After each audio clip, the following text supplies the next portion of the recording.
Labas vakaras. Bendrovės Dzūkijos vandenys teikiamoms paslaugoms apskaičiuoti naudojami vandens apskaitos prietaisai. Ką reikėtų žinoti vartotojams apie vandens skaitiklių eksploatavimą? Apie tai šį vakarą pasakoja informacinė laida Vandentvarkos naujienos. Uždaroji akcinė bendrovė Dzūkijos vandenys Alytuje eksploatuoja arti 35 000 vandens apskaitos prietaisų. Pagal skaitiklių parodymus gyventojai atsiskaita už geriamojo vandens tiekimo ir nuotekų tvarkymo paslaugas. Skaitiklių tinkamumą naudojimui reglamentuoja Lietuvos Respublikos metrologijos įstatymas bei poįstatyminiai aktai. Pagal nustatytus reikalavimus skaitikliai privalo būti metrologiškai patikrinami. Kas 4 metus skaitiklių patikrinimas atliekamas butuose ir individualiuose namuose. Alytaus daugiabučių namų butų ir privačių namų gyventojams vandens skaitikliai tikrinami ir kas 4 metai. Ir dabar galime pasidžiaugti, kad jau nuo 2008 metų visiems ne tik privačių namų gyventojams, bet ir daugiabučių namų butams yra visi skaitikliai patikrinti ir turime metrolinę patikrą. Ir šiais metais jau mes vėl ruošiamės jau ne 3. kartą tikrinti vandens skaitiklius daugiabučių namų butus. Pastatų įvaduose patikra yra kas 2 metai atliekama, o vandens skaitikliam, kurių diametras 150 daugiau, yra kas 4 metai.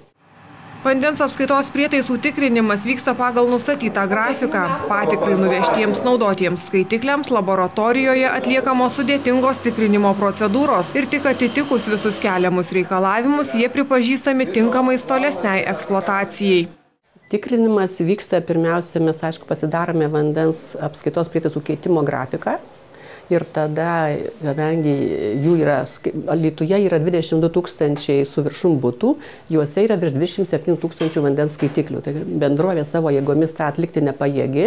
Mes skelbėme konkursą ir firma, kuri laimi, tada su jie sudarome sutartį ir jinai tiesiog būtų pagal tą grafiką, jinai kabinasi skelbimus, nuvažiuoja į tą namą ir tiesiog išima tuos skaitiklius.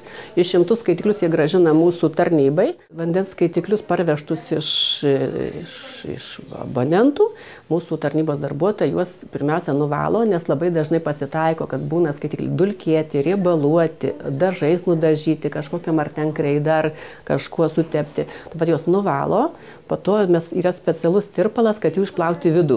Išplauna jų vidų ir tada paruošia jų sąrašą ir nuvežama jie tikrinti.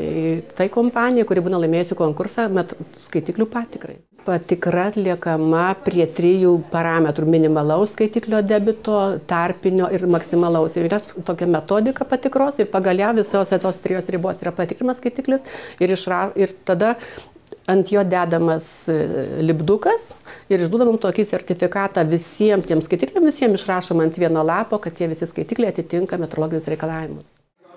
Atlikta patikra, tuo pačiu ir prietaiso tinkamumą naudojimui liudija ant apskaitos prietaisų dedami specialūs metrologijos tarnybos nustatyti ženklinimai. Naujiems prietaisams pirminės patikros, naudotiems prietaisams periodinės patikros ženklinimai.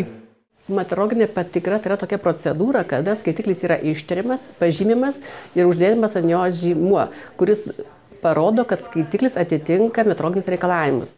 Keičiant skaitiklius pasitaiko atveju, kada gyventojai ar abonentai, kitų įmonės atstovai prašo, kad prie skaitiklio būtų pridėtas pasas, patikros sertifikatas. Bet vadovaujantis metrologijos tarnybos teisės aktais ant skaitiklio privaloma būti tik tai žymuo arba lipdukas, arba metalinis žymeklis. Kadangi vandens skaitikliai yra mažas prietaisiukas, tai jiems patogiausia naudoti yra lipdukas.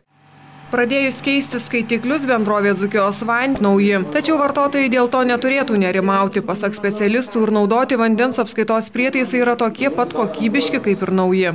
Būna atveju, kada ypatingai taip pat tikrai išima skaitiklį, žmogus sako, kad mano skaitiklis rodė visai kitokius duomenis. Na, prasme, parodymai buvo kitokie, nes jisai išėmus, mes vienu žodžiu pagal tai jam išrašome sąskaitą.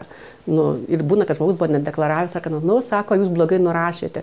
Bet kadangi mes siunčiame dokumentus, tai metrologijos inspekcijai, kuri atlieka patikrą, joje būna visi skaitiklių ir gamykliniai numeriai ir jų parodymai. Ir po to jie mums grąžinami vėl parašo, koks to skaitiklio parodymas, gamyklinis numeris. Tai mes tikrai dokumentais įrodom, kad to skaitiklio parodymas būtent buvo toks. Ir mes tikrai sakom, kad tie visi skaitikliai atitinka metrologinius reikalavimus ir žmonės neturėtų skųstis, kad jiems tas skaitiklis nepatinka. Bendrovės Dzūkijos vandenys specialistams neretai tenka vykti ir į neeilines patikras, tuo atveju, jeigu abejojama skaitiklio parodymais. Tokių kreipimusi mes sulaukiam per mėnesį tikrai ne vieną. Į daugiausiai kreipiasi senyvo amžiaus, klozetas leidžia, nestipriai, bet jisai leidžia. Bet žmogus vis tiek būna užsispyręs, nuvežamės patikrai, ir tas skaitiklis paprastai būna tinkamas. Šalčiausią metų laikų įpusėjus bendrovės Dzūkijos vandenys paslaugų vartotojai raginami saugoti vandens apskaitos prietaisus nuo galimų užšalimų. Praėjusių metų, dar ankstesnių metų žinome, kad nemažai mūsų abonentų sušaldo vandens skaitiklius. Pagal STR vandens apskaitos mazgo patalpoje turi būti +5 laipsnių temperatūra. Tai tiesiog prašome gyventojų, kadangi žiema dar nesibaigė, patikrinti savo, jeigu apskaitos mazgas rūsyje langus, apšiltyti patalpas ir patį vamzdyną, skaitiklį, tiesiog saugoti skaitiklius, nes jeigu dėl žmogaus kaltės skaitiklis yra sugadintas, užšaldytas, už viso ir keitimo darbus ir už skaitiklio vertę atsako pats abonentas. Šiandien laidoje tiek, ačiū, kad žiūrėjote. Iki kito karto.